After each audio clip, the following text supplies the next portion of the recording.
Thank you. Can everyone hear me okay? I am a writer really now by profession, so I can be very softly spoken. If I start speaking too softly, then please just go like this. I know you're an Asian audience, but you can still do it. Okay, so I just had this lovely introduction here, but perhaps some of you should know a little bit more about my background and why I'm involved in this.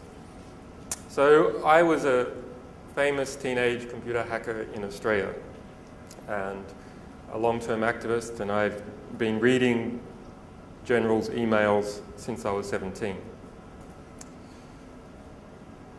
After some famous cases where I had a magazine that I wrote and I was involved in a prosecution in Australia and 6 years in court, I went on to do other things. I mean, I wrote books and I did some documentaries and lots of human rights work, lots of cryptography work.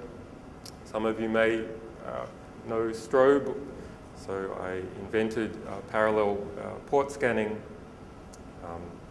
If you're using Postgres, you're using my code. If you're using FreeBSD, NetBSD, or a Mac, you're using my code. But after a while, I decided I would go and do something else. And so I entered into the academy and into the ivory tower and started to do theoretical physics. And what I thought I would create was a world that was mathematically pure for myself, that had a good history, a good intellectual history, and possibly a good intellectual future. And that was in some way honest work. But what I found, being an academic, was that no part of the economy anywhere in the world is isolated, including the highest part of the ivory tower. That in fact at the bottom of every ivory tower rests corrupt money, rests the bodies of people killed in war. And in my particular case, I found that the quantum cryptography group in Australia was being financed by the National Security Agency, that the applied mathematics group in Australia was designing mathematical models to build an enhanced version of the Grizzly plow. That's a high-speed military bulldozer designed to bury people alive. And many more things like that. So not even in this highest reach of the ivory tower can you avoid the fact that the world is completely connected. When government is illegitimate, government taints everything beneath it, every aspect of the economy, every person in a country, including those most removed, including pure mathematicians. In fact, if you look on WikiLeaks, you'll see an article I wrote analysing 3,600 academic papers that had been financed overtly or covertly by the National Security Agency. Google for MDA 904, the grant code used by the Maryland Procurement Office, a cover name, a light cover name for the National Security Agency. Google for grant code MDA 903, a cover code used by the Defense Intelligence Agency, funded many, many so-called pure papers of academic research. The CIA has funded papers supposedly by anthropologists and people interested in stress, covertly to determine the most efficient way to torture people. Nowhere is free from the illegitimacy of corrupt, morally or financially corrupt government.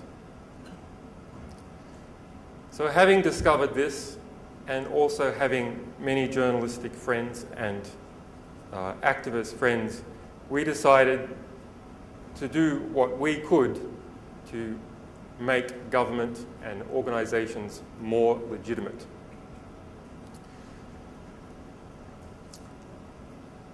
what we had seen as journalists is that there were two sorts of political reform that happen in society. One, something that is part of a tide of change that happens because a new invention is introduced into the society, or a new form of commerce or environmental change. That seems to happen anyway, organically, and there's nothing we can do about it. And it may be positive and it may be negative. But there are other aspects of reform that don't have to happen. Sometimes they do and sometimes they don't. And those parts of reform are seeded and created by unauthorized disclosures. A good 1/3 of the front of the New York Times on any day is built out of unauthorized disclosures. You won't see it. You'll just see documents seen by the New York Times. Or you'll see a senior official speaking confidentially says something. And that's really the big driving force for political reform all across the world, is individuals who know of an unjust plan or an unjust past, revealing it to the population, so all the people in the population can decide to support or not support those people or their opponents, not just in democracies, but in all countries. So, what is WikiLeaks? Okay, the group of people, activists and journalists, cryptographers who came together, we call them Sunshine Press. We have a platform on the internet, our most famous platform, and that is called WikiLeaks. So we do something relatively simple. We want to enable information to go out to the public that is not just any information, but that it has the greatest chance of achieving political reform, positive political reform in the world. There's a lot of bits everywhere in the world. Some of those bits are special. Some of those bits can achieve something good. And the more bits there are in the world, the more the problem becomes, how do you find those bits which can change our civilization into a better state? So we look for an economic signal, a color on those bits, which is that they are restricted, that someone understands those bits, the people who created them. That's who understands them the best.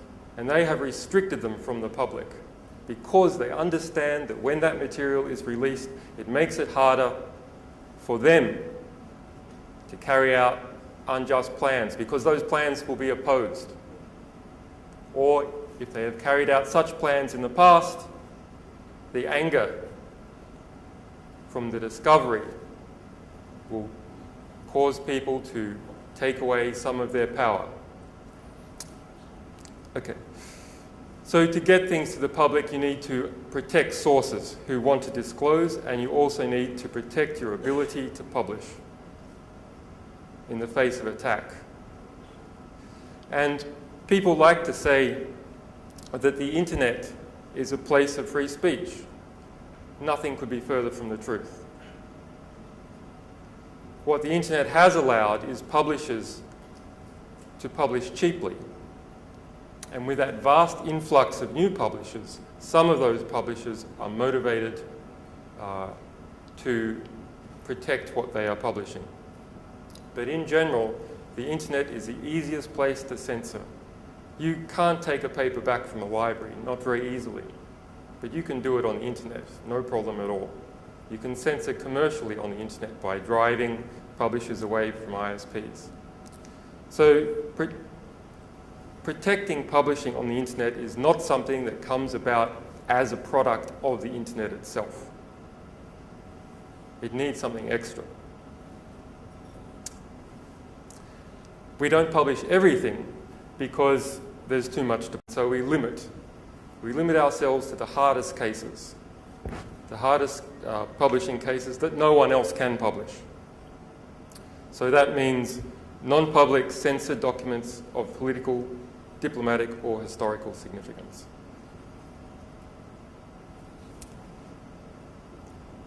Okay, so a sort of feeling for what we're doing. What is the impact not on individual nation states, but impact in the media. This is something you can measure a little bit. Other stuff's a bit harder. I will go into some examples. But we have caused the publication or reprinting of about 40,000 articles based upon our content in websites that are listed by Google News. So that's most, but not all of the mainstream press. I just yesterday did a look on Google Book Search. There's about 40-something books. Google Book Search doesn't cover most book publishers, so about 40 to 100 books have in part been catalyzed as a result of the material we have released. Google hits, WikiLeaks presently about 670,000. For Malaysians here, a good comparison is Malaysia Insider has about 46,000. And blog references, 92,000.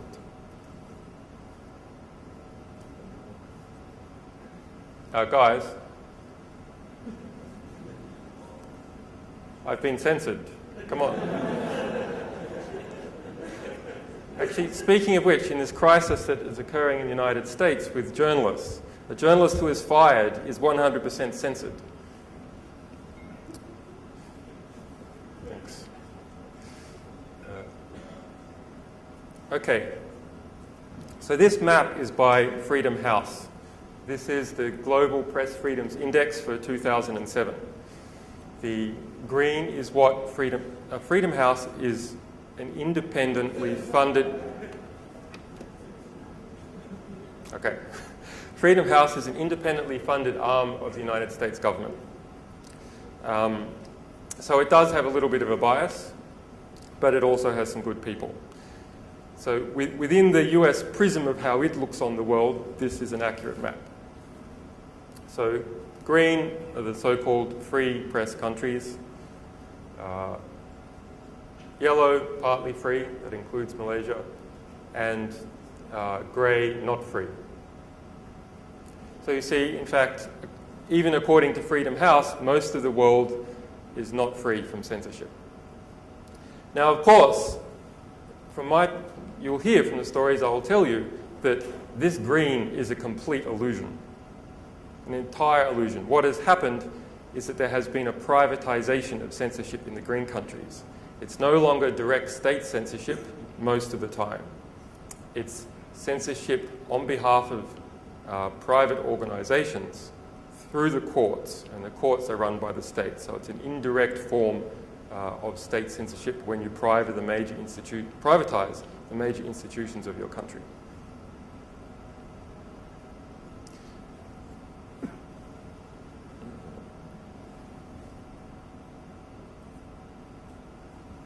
Okay, so how many people here have ever gone to the front page of the website?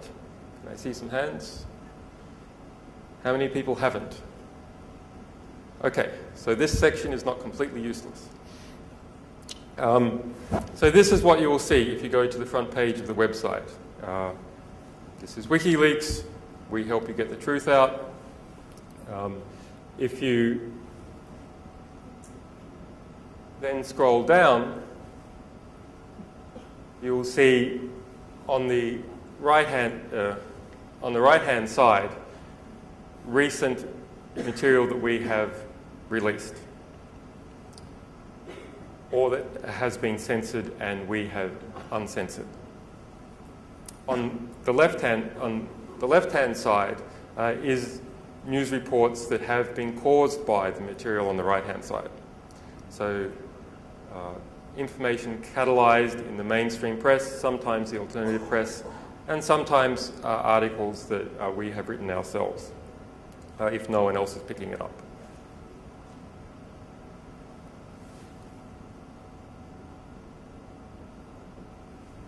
Okay, so just looking at something recent we released this week, the UK MOD Manual of Security, volumes 1, 2, and 3, issue 2, 2,389 pages, all classified. So this manual is interesting. I mean, you guys are probably interested in if you're interested in security, but it's interesting for another reason, because it shows that the corruption, the moral corruption inside the UK military is documented. This manual refers to investigative journalists about 13 times. What are the biggest threats? The biggest leaking threats? It's a type of security threat. That's what military security is really concerned about, is information being disclosed. Their biggest threat is not the Russians, it's not the Chinese, it's investigative journalists. And why are they concerned about it? Because it might embarrass the government, or might embarrass their departments.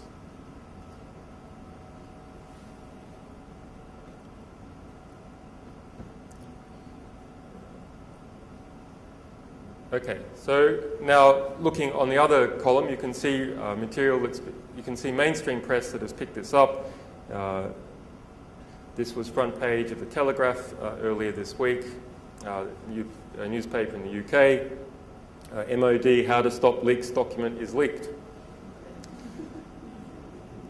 But I encourage you to read all 2,389 pages and don't just rely on the Telegraph story, because you'll get a very different perspective. So you can follow the link to the Telegraph. There it is. And how do people tend to use the site, journalists tend to use the site on a day-to-day basis? Well, in fact, nearly all the stories we catalyze, we do not have time to cut and paste and stick in here. It's just impossible. So to some degree, we're a victim of our own success. Although I should say the project is very embryonic. We're 2 years in, but I think we're only 10% in to what we're trying to achieve. So yes, it has been quite successful, but we are very embryonic. It is still a proof of concept. It's showing a lot of good effect, but there's still a lot of work to do. So if you'll notice,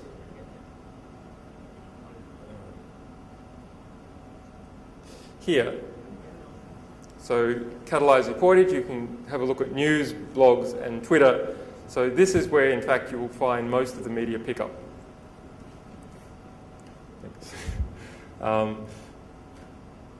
And this is from earlier today. You can see there tends to be something every few hours catalyzed in the mainstream press based upon what we've released. This is blogs. This is the best blog search, by the way, is Ice Rocket. And this is Twitter. Often you'll see stuff here before you'll see it in the mainstream press if people are just starting to work on it.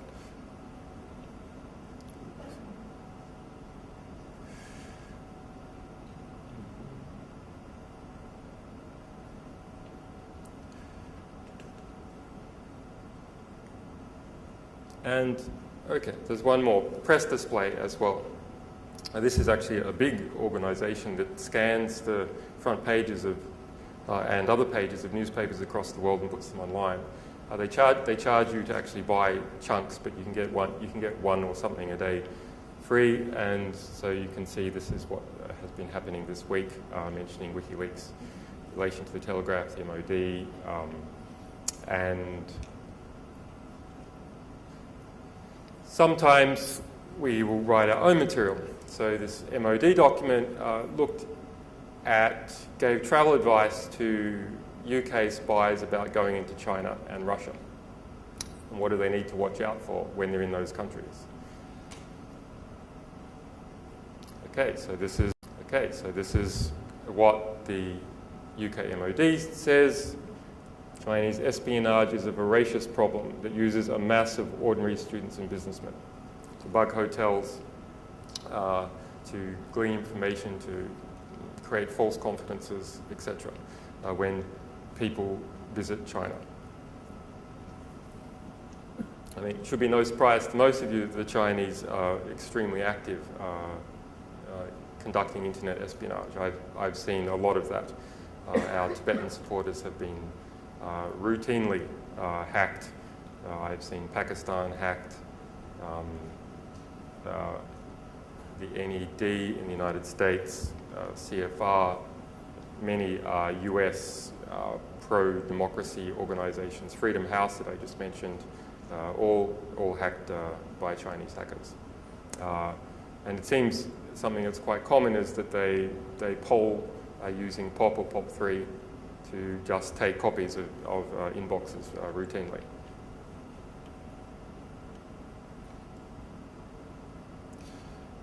Okay, so how many people here are Malaysian? Yes. All right, another section that's not a complete waste.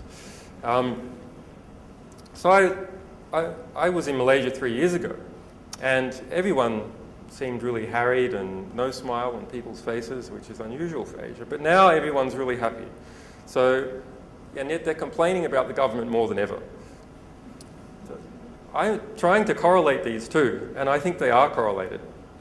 And that actually that there's a very interesting zeitgeist in Malaysia at the moment where people feel that there is an opportunity for political change. And the rise of publications like Malaysia Today and Malaysian Insider, I think, reflect part of that growing liberalisation and movement for change.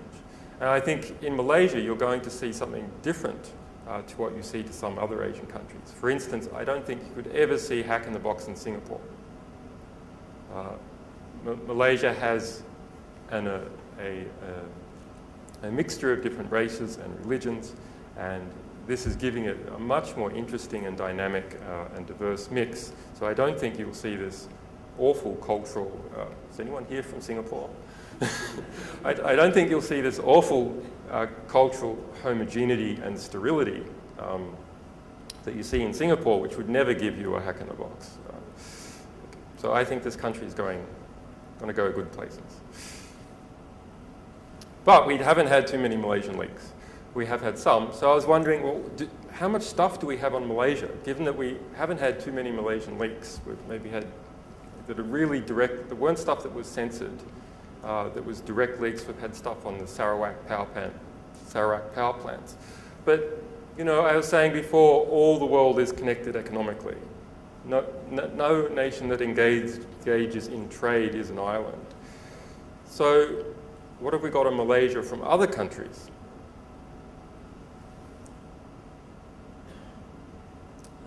Well, here's something that is actually from Malaysia, but this is a censored document, not a leak. This is Malaysia Today in the Port Klang Free Zone scandal, 12 billion ringgit approximately. Not sure what the correct word to describe it is, wasted or corruptly laundered away, depending on which side you believe. But Rajapetra in Malaysia Today was censored at the ISP level in Malaysia, only 3 weeks after the Prime Minister said that there would be no internet censorship in Malaysia. That no internet censorship in Malaysia, incidentally, was in response to Green Dam. And some of you may have heard about that, the Chinese Green Dam. We released an internal decoding for Chinese Green Dam, which revealed its political file on the Fulong Gung and a whole lot of past Chinese political figures who were in that file. You know, and this thing is used, so if you're writing an email to someone, or you're writing in MSN, or you're writing in Skype, it has hooks everywhere. That if you try and say Fulong Gung in Notepad to yourself, the thing closes. Extraordinary. Anyway, so the fallout over that resulted in Malaysia, which had a tender for its own version of Green Dam, to cancel that tender and announce that there would be no internet censorship in Malaysia, a great thing, and then 3 weeks later censored Malaysia Today. So as part of our uncensoring efforts, we took copies of those primary documents that were censored. English version and Malay version, and here's the English version.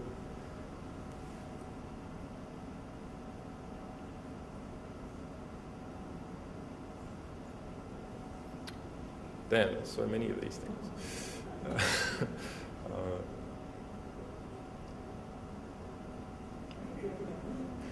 All right. Okay, so what else mentions Malaysia? Well, we've done a lot of work on counterinsurgency. So we have all the main counterinsurgency manuals and unconventional warfare manuals, which is conducted via surrogates by definition, for the UK, for Canada, for the United States, for India, and for some other country that I can't remember. Many of these. So the 2007 counterinsurgency manual, that's the big manual that's being used in Afghanistan at the moment to direct how those counterinsurgency efforts should operate. It speaks about Malaysia, or Malaya at that time.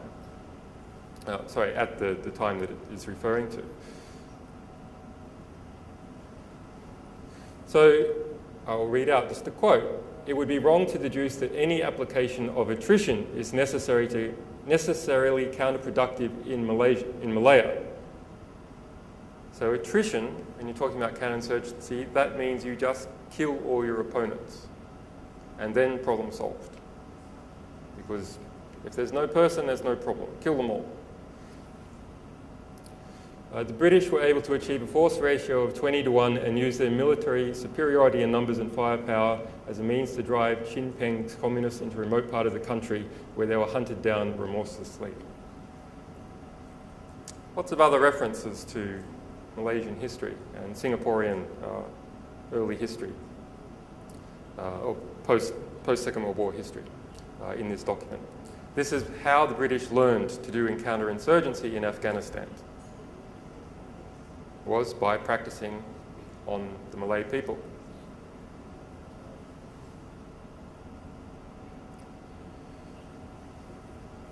Okay, from the United States, concealed reports from the US Congress. We obtained 6,700 of them and released them en masse, about $1 billion worth. They cost $100 million a year to produce. So, this is a briefing for US congressmen about bills they're considering and issues they're considering. In this case, US-Malaysia relations, implications of the 2008 elections. What the US thinks about how it's going to go, who they want to win, etc., etc. And that's what one of these documents look like. Our cover page. Another one from that same batch. Proposed US-Malaya Free Trade Agreement. Oh, very important for this country. Australia had a US trade agreement. Awful thing. Politicians in Australia were only concerned about coal and wheat and wool and beef. But of course, the US was concerned about intellectual property. And as a result, there's now a terrible regime between Australia and the United States, where essentially the US intellectual property regime, US copyright, length of copyright, US patent law is automatically imported into Australia because of the free trade agreement. And given that the US produces so much intellectual property in terms of drug patents and copyrights on books that are ancient now, there's a joke that the Copyright Act is always extended every time Mickey Mouse is about to pass out of copyright. And it's true. It's happened for the past 50 years. And it's true. It's happened for the past 50 years.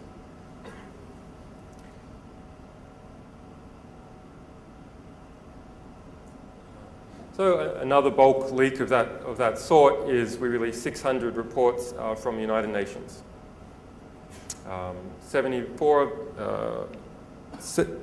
58 of those were marked strictly confidential.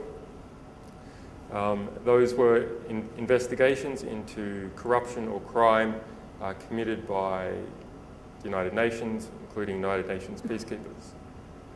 And then the other reports out of that 600 are audits of various kinds, including parts of the United Nations that have things to do with Malaysia.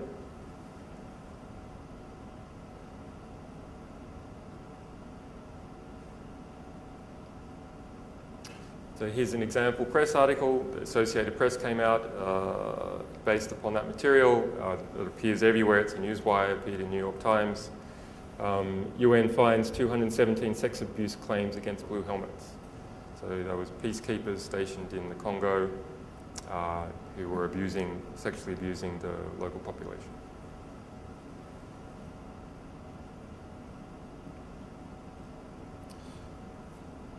Okay, there's lots of these in relation to Malaysia. Maybe I will just mention this one. It hasn't been picked up. No one has noticed it, certainly here. It is the confidential protocols that the EU uses to boycott the import of Malaysian goods. In this case, CDs made in Malaysia are blocked from entering the EU, and this is, why they do it. And so, actually, just by searching through the normal search interface or looking in the category, you can only see stuff that we have marked by hand as being something to do with Malaysia. But if you do a Google search, site:/wikileaks.org, file type PDF to restrict it to PDFs so you don't get index pages, you'll see that there's some 220 more references to things to do with Malaysia. And all that, even though we only have a few leaks that were directly from Malaysia.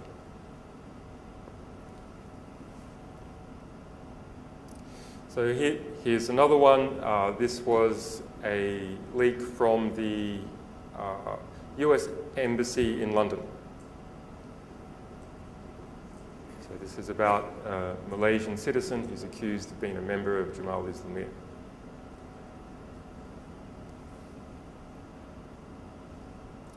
Okay, so that's Malaysia.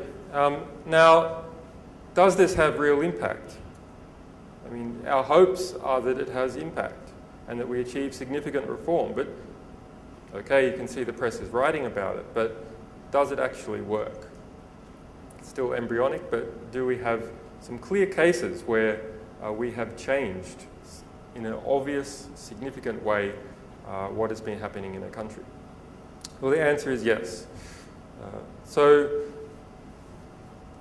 last year, in 2007, I was in Nairobi, and there was an election coming up in the end of 2007 on December 28. We released a report in September 2007 that had originally been commissioned by the government. That government, Kibaki, was elected on an anti-corruption platform. That is, they would clean out corruption in Kenya, the biggest issue in Kenya. So they commissioned a report to look into all the corruption that had happened under the previous regime of Daniel Arap Moi. And what happened to that report? They spent $4 million on the report. They hired a private intelligence agency, Kroll, from the UK. And once they got it, they sat on it. They did not release it, even though they told the people they would release it. Why? Because that report revealed that $4 billion had been squirreled out of Malaysia into London banks, into US banks, into property in New York, into 10,000 hectare ranch in Australia. Why not release that? Why not demonize Moi? Well, because this is an instrument of blackmail now against your biggest political opponent in your country, the richest man in the country. And you can push him around however you want if you've got this document. So, in fact, just before the start of the election, the federal election in December 28, 2007, Moi and Kibaki went into a political alliance. So the supposed revolutionary who was going to clean out government, Kibaki, and the person who had been the previous, effectively, dictator of Kenya, Daniel Arap Moi, went into an alliance. Then we released this report 3 days after that alliance. Everyone believed they were going to win the election. The release of that report was front page of Guardian newspaper. It was on the local TV for 24 nights running. It swung the vote by 10% in Kenya. As a result, Kibaki lost the vote. There's some complications. There was some vote fraud and introduction of a prime minister in the constitution, so quite a complicated procedure, but yes, real change in that country. And for me as as a journalist to go to a country and then within a few months have changed the government of the country. I can't describe how satisfying that kind of work is. Extraordinary. To know almost nothing about a country, go there, and then 3 months later, change the government. And that is something you can do if you find the material that will change the government, you publish it, you keep it up, and you spread it to everyone that you can. Okay, so in Malaysia, people always tell me about the Internal Security Act and how there's terrible censorship in Malaysia and everyone is scared. But actually I see some good things happening. I see Malaysia Today publishing some really hardcore stuff. Okay, Raja Petra is in hiding, so it's not so easy. But there's good things going on. Remember this map that we saw of where there was censorship and where there's not censorship. Well, censorship is a developing world problem, right? In the Western countries, it's all green. There's no censorship in the Western countries, right? Wrong. Absolutely wrong. Censorship in the Western countries has been privatized. That's how it works. And police officers and the judiciary are still an arm of the state. I mean, if you get a court order in a Western country, and you say, well, there's no censorship in a Western country, just ignore this, what happens? The police, who are the light arm of the military, right? The only reason you have police and military is because you don't want to have to lug around machine guns every time you go to a house. That's the only difference. So the light arm of the military comes to your newspaper and says, do it, or we'll cart you off to jail. And say, oh, well, that doesn't really happen. Maybe they get fined. Okay, so you have your newspaper. You get a £100,000 fine. I'm in a free country. I'm not going to pay the fine. There's free press here. I'm not paying the fine. What happens? They come and physically repossess your newspaper with the light arm of the military, namely the police. Okay. So, all right, I've just made this claim. Where's the evidence? Okay, so here's a case that I know about because I was personally involved. Now, there is much more going on that I don't know about because I wasn't personally involved. The UK Guardian newspaper has just disclosed 3 weeks ago that this year alone, it has been subject to 10 secret gag orders. That doesn't just mean it's received an injunction that it can't print something.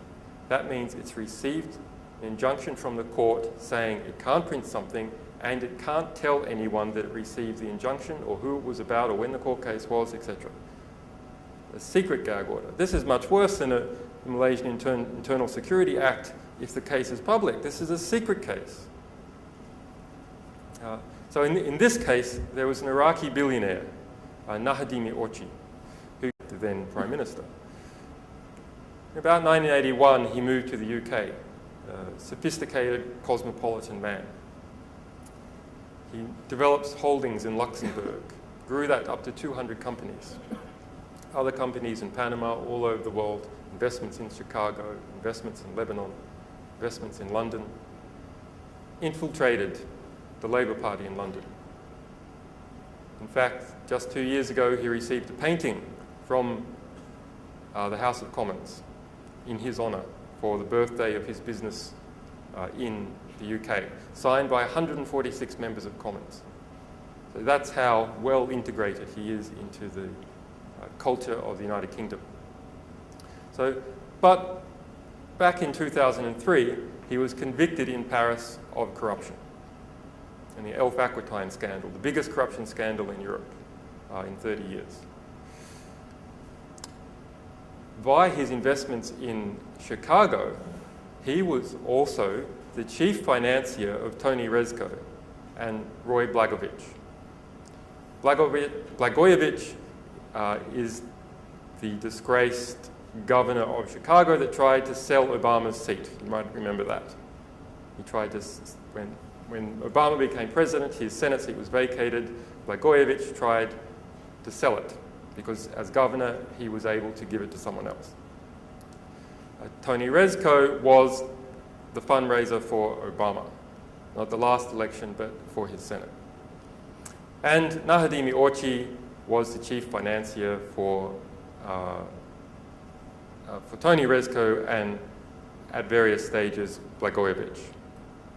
So the US press, because the election was on in the US, became very, very interested in who was connected to Obama. And then later on, who was connected to Blagojevich when his corruption proceedings started. So they started Googling, and they Googled the Guardian website. And it had the articles from 2003 saying Nahadimi Orchi has been convicted of corruption in the Ilfaqatan scandal, and here's why. Also in the Daily Telegraph in the UK. So Nahadimi Orchi hired his lawyers to get rid of that annoying thing before the US press would write about it. So they wrote to the Telegraph, to the Guardian, and said, and later on to the New Statesman, get rid of that or we'll sue you in court, even though it's 5 years old, even though it's been in the archives forever. So those newspapers all removed it before it went to court. Why? Because under Commonwealth law, which Malaysia unfortunately follows, the burden of proof for libel is on the person making the statement. It's on the publisher. That means if you're a publisher and you're going up against a billionaire, the billionaire can just keep you in court forever because they have unlimited funds. And when you run out of funds fighting a court case, you have to pull out. But when you pull out, you haven't established proof. Therefore, you've automatically lost. And then you get all the billionaires' court fees as well. So the Guardian removed it. And how did they remove it? I mean, the Guardian is one of the best papers in the world. How did they remove it? Did they tell their readers they removed it? No. When you go to the pages where it was, what's there? Page not found. Not we remove this due to legal problems. Page not found. When you go to the index of the Guardian, what's there? And you search for Nahadimi Orchi for these stories. Nothing. It's removed from the index. And you say, oh, well, but it's in libraries now. It's still in libraries. It was printed. It's okay. But how do you know to go to the library? The problem is that you trust Google and you trust the index of the Guardian. You're never going to go to the library. So that's just one of several cases I know about in the West where this kind of privatized economic censorship is occurring all the time. That statistic of there being 10 secret gag orders this year for The Guardian, there were 6 last year and there were 5 the year before. So this is tremendously increasing. I mean, we're only, 10 months in, and this is 9. 10 gag orders, 1 per month now.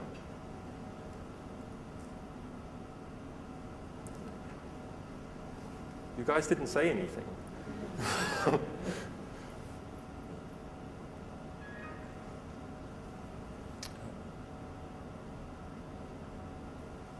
So, as part of that case, the New Statesman wrote, isn't it terrible that this censorship is going on, in an article that talked about how we had just won a prize from The Economist for fighting censorship.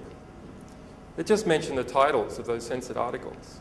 A friend of mine, Martin Bright, was one of the original authors. He's political correspondent at New Statesman, but back in 2003, he worked at The Guardian. He had written those articles. That article about us winning an anti-censorship prize was then removed because of legal threats. So, I mean, it's crazy. So we republished all those articles. Then later on, the New Statesman linked to us again and said, okay, we're not saying anything, but you know, those articles that were removed, they're over there. The New Statesman was sued again, just for linking to someone else who linked to the articles. And as they in fact made a settlement with Nahadimi Orchi earlier on that they would make an apology. Even though they didn't want to apologize, they felt they had nothing to apologize about. They were just scared of effectively a privatized fine against them, which is paying legal costs when fighting a billionaire. And in fact, the only way that we were able to resolve this issue in the UK, we republished the articles, no problem, but to get the UK papers to be able to publish it, we had to get a 90-minute session in the House of Westminster and get 3 MPs, although one would have done, to mention the facts in that article and make it part of the parliamentary record. So parliamentarians ensure that they can't be sued for saying things in Parliament. And that the press can't be sued for reporting what they say in Parliament. So now, in fact, in the UK, just for what the parliamentarian said, it can be reported. And what did one of the parliamentarians say? That the UK courts are an international disgrace and have become a Soviet-style organ of censorship. So don't think it's just Malaysia.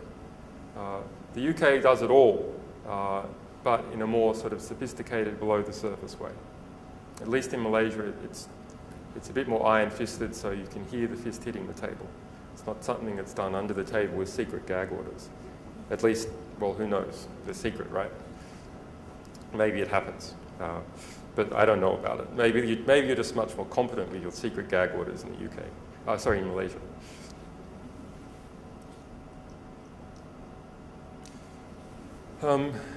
Okay, so maybe I'm about to go on to the next segment. Matt, I'll just stop and ask for any questions about what has gone before. Anyone? Come on, I know you're an Asian audience. You've got to combat the stereotype. Rob? You sir.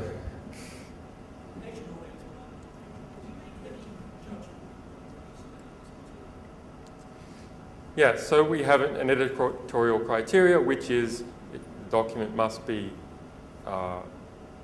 hidden from the public, concealed from the public, or censored from the public, and be of diplomatic, ethical, historical, and there's another thing I've forgotten, significance. And other than that, no, there is no other judgment.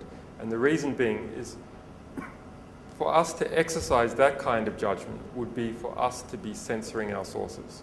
So we don't write, well, we write our articles sometimes, but most of the time we're receiving material from other people. So we are a conduit to enable people to safely communicate to the public. So we have to be very, very careful about exercising personal bias or favoritism, or national bias or favoritism over someone who's giving us material, because that would be a form of censorship of their right to communicate in the way that they want to the public. And so, yes, you can make up all sorts of terrible hypotheticals. But what if you received a document about, et cetera, et cetera? Would you sit on it?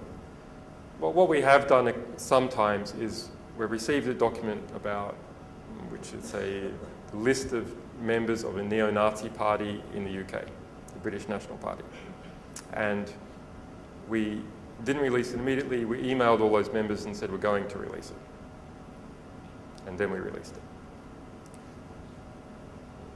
Otherwise, there hasn't been any. I think it's a fair harm minimization strategy to just delay for a little while you inform people who might be affected, then you release it. So what's another example? Main manuals for Guantanamo Bay. In fact, I'll ask you to think, with this and the next thing I mentioned, is there a similarity between what has happened at Guantanamo Bay and offshore banking? Is there something that pulls these two things together, offshore banking and Guantanamo Bay? So we got hold of the main manuals for Guantanamo Bay. And those manuals revealed, first we got 2003. And Jeffrey Miller was the superintendent of, the general of Guantanamo at that stage. And they revealed some of the things that you've heard about now. In particular, that prisoners were being hidden from the Red Cross for the first month that they arrived, and other prisoners could be marked never allow the Red Cross to see that person and falsify the records if the Red Cross comes. So you might think, oh, what does that matter? Well, the US has signed up to many international conventions on war, the Geneva Conventions being one, that says that people have a right to be visited by the Red Cross. In fact, not just prisoners of war, but all prisoners have the right to be visited by the Red Cross if you've signed up to those conventions. And they were hiding those prisoners from the Red Cross, and of course all the psychological torture and abuse that you've heard about. Then Major Jeffrey Miller said, not Major Jeffrey Miller, the spokesperson for Guantanamo Bay at that time when we released this was a Commander Bush. I'm sure that must have seemed like a good idea at the time, appointing that guy. He said, well, that was 2003. It all got better immediately after that. And in response to that statement, our sources gave us 2004. And what do you do if you have two big documents and you want to compare them? Diff, side-by-side diff. What does side-by-side diff say about Guantanamo Bay? Well, side-by-side diff says the situation got much worse. But the cover got better. So every word where there was suicide in the manual, they changed this to self-harm. They introduced a new camp, Camp 4, a show camp, where every guard had to have excellent public relations skills. And the camp was much nicer, and they just put the most cooperative prisoners there, and that's where they allowed the press to be. And it also violated an ancient tenet, at least an ancient European tenet, which is that at least everyone has the right to look at one another. And this is summed up by the aphorism, even a cat may look at a king, and a swain's eye has higher reach as a lord's look. But in fact, in Guantanamo, when any dignitary was walking through Guantanamo, every prisoner had to be physically grasped and turned away. So they could not even look at Donald Rumsfeld, as an example, walking through Guantanamo, or Condoleezza Rice. And so these other people here are part of this article, quite a long article on the comparisons between the two. They are the lawyers representing those Guantanamo Bay detainees. So we work with them to produce this analysis, which was then used in the court cases to try and help liberate those prisoners, and used politically later on to get the Obama administration to commit to closing down Guantanamo Bay, which he has. We'll see what actually happens. Maybe they'll all be sent to Bagram, but at least Guantanamo is going to close down.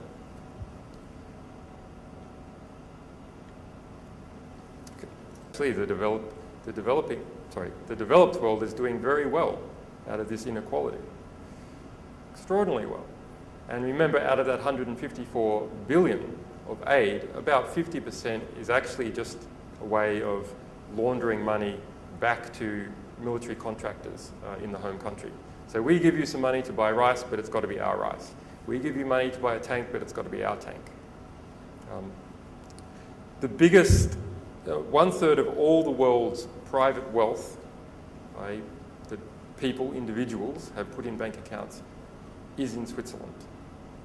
And the biggest private banking concern in Switzerland is Bank Julius Baer. Some of that money they want to hide even more than they hide it in Switzerland. So they move it into the Cayman Islands. And we got hold of several hundred of their trusts, the details of their trust for Cayman Islands, and released these. As a result, we were sued in San Francisco because our .org domain name registrar is in San Francisco, and the court compelled the domain name registrar to remove wikileaks.org from the registry. We'd already prepared for something like this. We had lots of alternative domain names, mainly to deal with Chinese censorship, because we're censored in China. And so everything stayed running, but the main domain name went down until we built up a team of people, 20 lawyers altogether. New York Times sent lawyers, 11 other media organizations sent lawyers, Society for Professional Journalists, Ralph Nader's Citizen.org, POGO, EFF, ACLU, and within a week we had overturned that order and got our .org back. But at the time, people say, look, the US justice system reasserted itself. It is inherently just. Absolute rubbish. Originally, there was 3 lawyers in that case, and we didn't even know that the case was on until 12 hours before. Then, eventually, we sent 20 lawyers. So it was 20 lawyers versus 3 lawyers. We managed, in fact, to outspend a Swiss bank. And that's why we won in the court system. Because the US court system permits justice if you have enough money or enough friends with money. And we were able to gather together enough friends with money. So, once again, the internet doesn't just give you free speech from nowhere. You have to fight for it. You can bring justice to the court system, but it's not in there before you enter the door. So, what do you think the comparison is between these offshore banking cases and Guantanamo Bay? Well, the reason the money was hidden in the Cayman Islands is to keep it outside the law of all the other countries, the countries where it came from. And so you might say, someone with one of those accounts will say, well, I have it there for perfectly innocent reasons. I just want to put all my money in the Cayman Islands for some reason, perfectly innocent reason. Why would you take it all the way to the Cayman Islands? It's not so you can go to the bank after lunch, right? And they charge about $20,000 per year just to keep the trust records. That's very expensive banking fees. Well, in fact, everyone knows that the reason you use Swiss banks in the Cayman Islands, and if you're an individual, if you're not a company especially, is because you're trying to hide your assets. Probably because you've gained them in some way that someone will try and take them back.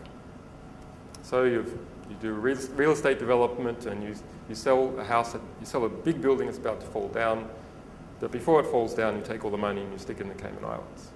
And now people sell you, but they can't get the assets. Exactly the same thing happened in another Caribbean country, Cuba. But this time not with money, this time at Guantanamo, and this time with human beings. So the US military tried to evade the law of the United States and every other country in the world by shipping, laundering people to Guantanamo Bay to keep them outside the law. And the CIA as well with its black sites. So all this, the argument about, well, is it right, is it legal, etc. Why did they do it in the first place? Well, presidential orders, the president said it was okay. No, they knew it wasn't okay in the very beginning. That is why they took those people outside the law, to evade the law of the countries that they are from and the law of the United States.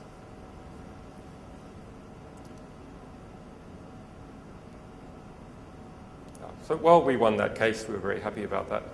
So this is our victory poster. We have our moles in Bank Julius Baer, and they have successfully smashed through the walls of that vaulted institution.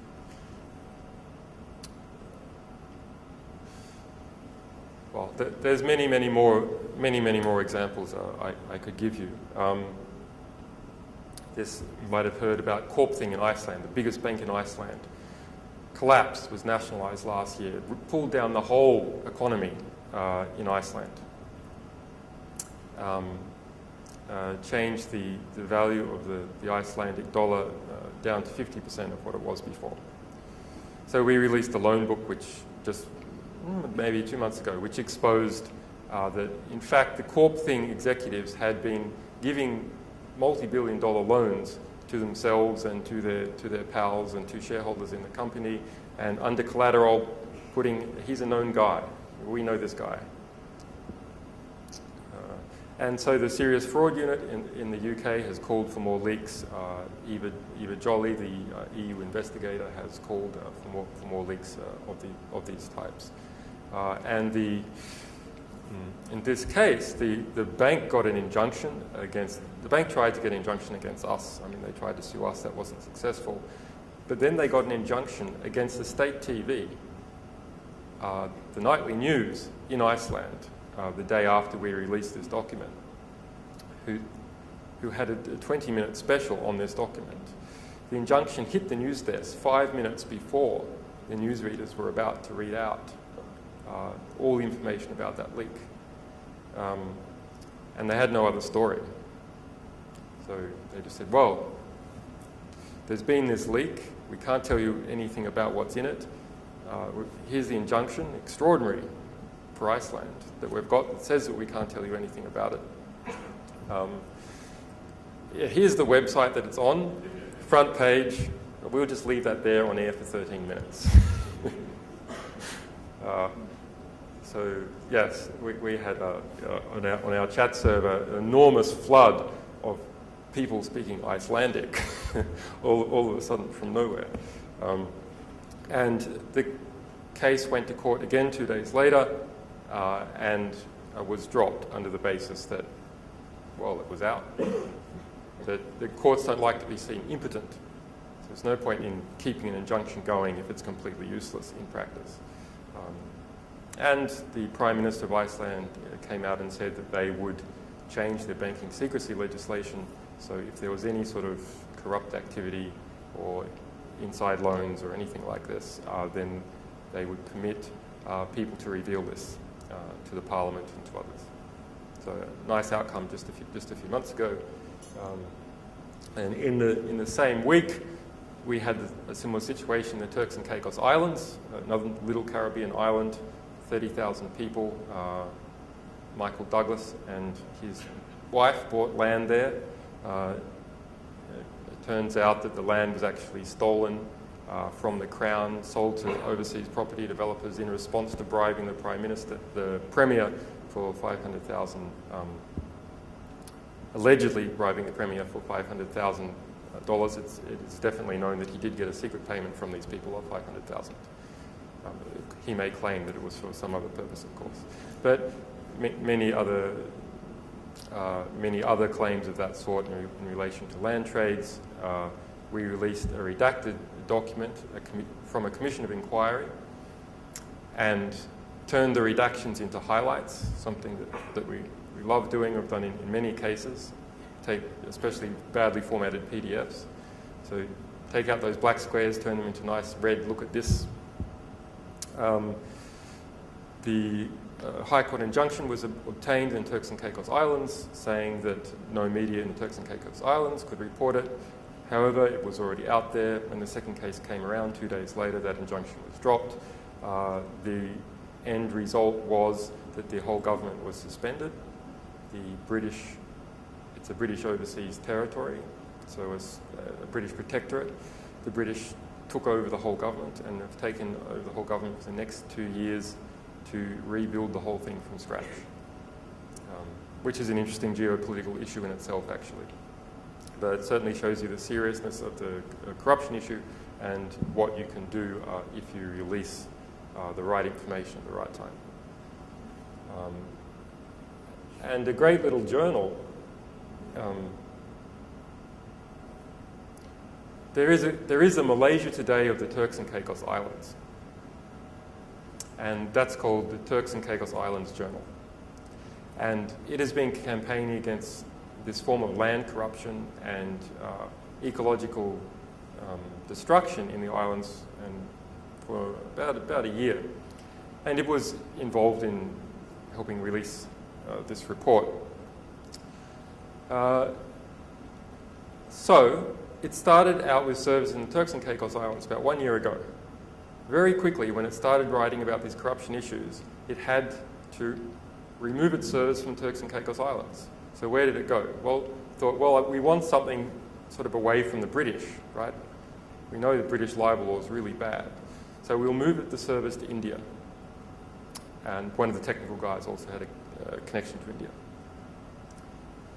The property developers who were being accused of corruption then hired lawyers in the UK who hired lawyers in India, and the ISP said, go somewhere else, it's too expensive for us to deal with.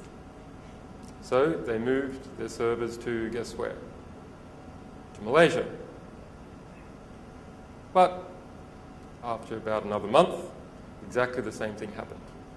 Lawyers were hired in Malaysia, legal threats came in, and the ISP said, you're too much of a problem to deal with, go somewhere else. So they went to Japan. Lawyers were hired in Japan. The ISP in Japan said, you're too much of a problem to deal with, go somewhere else. So they went to the United States. That was about 2 months ago. Lawyers were hired in the United States, and a defamation suit was launched in the court. No meat in this suit at all, just the $350 filing fee. As part of the filing, however, it tried to subpoena the Gmail records of the journalists working for the Turks and Caicos Islands Journal. And Gmail wrote to them saying, Google wrote to them saying, we've got a subpoena for your Gmail material. There it is, the subpoena. In 3 weeks, we'll release all the stuff. And it's up to you to fight it in California. So this little, small, non-profit, corruption-busting journal is expected to fight a lawsuit in California against a millionaire property developer from Turkey about stuff that's happening in the Turks and Caicos Islands. Or Gmail will hand over all the material. Google, despite its billions, has not tried to help them at all. We got our lawyers to step in, and there's actually some nice legislation in California that will permit you to knock this sort of subpoena out very quickly. So there's a bit of legislation that says you have a right to anonymous speech, and if there's a subpoena that tries to break anonymous speech in California, then it can be not only knocked out, but your lawyer's costs must be paid by the other side. So small little journal like Malaysia Today, what does it show you? If you just try and say something useful about your society, you are hounded from one end of the planet to the other. So because of privatized censorship. So free speech doesn't just exist out there on the internet. It's something you actually have to fight for by having ISPs and lawyers, ISPs who believe in free speech and are used to dealing with lawyers, and then your own lawyers to deal with that, and then also some political defense as well. Now, of course, there's things like Freenet. So there are these systems where you can put information, and maybe that's quite hard to get rid of. The problem is no one looks at it.